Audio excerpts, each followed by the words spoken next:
There's a guy on fire running at me. This is Spiky Drummer, and I am very happy to present to you today a video for some more drum rolls. I've had a lot of requests for drum rolls that aren't quite so death metal and a little bit more on the groove side and or rock. Independent music. They're independent from one another. Death metal drummers, do not turn this video off. This can be applied and will help you in the future. This particular drum roll can be counted in a triplet time signature. So if you want to count it, you can just count it like triplet, triplet, triplet, triplet. It's 3 beats together and they continue to loop. So in order to practice for this drum fill, just take a right and a left on the snare and then a strike on the bass. So it's going to sound like this when you practice. And then what you're going to do is loop it together so you have a triplet count going on. So you're just going to loop it like this. So anyways, what I want you to do then, on every other hit with your right hand, you're going to move to a tom or a cymbal of your choice. Whatever you want to do, just move to something else of your choice. And then back to the snare right after that. So I'll show you what that's going to be like.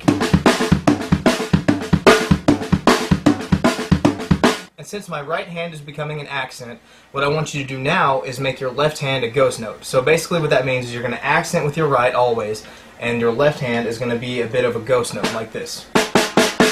Accent, ghost note. And this is what you're going to get when you do that. And just like any other drum beat or any kind of practicing that you're doing, start slow and work your way up in speed, and this is what you're going to get when you speed it up. The most common way to fit this into a drum beat is to already have the drum beat swinging a little bit, so it feels like a bit of a swing and a groove whenever it moves into this drum roll. So I'm going to play a drum beat with a bit of a groove to it, and then I'm going to add the drum roll into it. And the only difference I'm going to do is at the end of when I'm getting ready to burst back into the drum beat again, I'm going to add an additional bass, and it's going to be like this.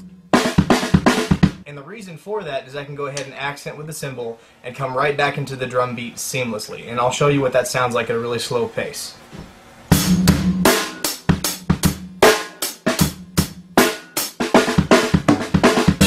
You hear the double at the end, the double bass at the end. That's just so that I can accent right back into the drum beat with a cymbal accent and then, you know, play right back into the drum beat. So remember, when you're getting ready to move from the drum roll back into the drum beat, break from your standard drum roll pattern and then go to that double bass at the end.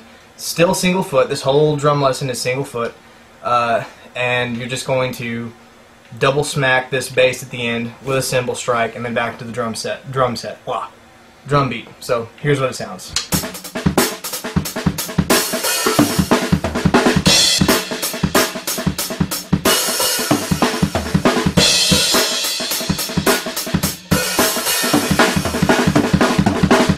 Alright, and to add a little bit more fun, if you wanted to add a double bass in between those hits, use the single pedal slide technique. You can go back and watch my video, double bass with 1 foot, and it will help you out with that. But basically you're just going to add a double in there instead of the single bass, and it's going to sound like this.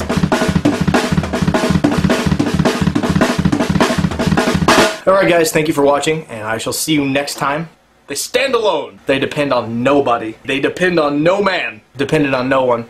They're collectively independent from others. Indie.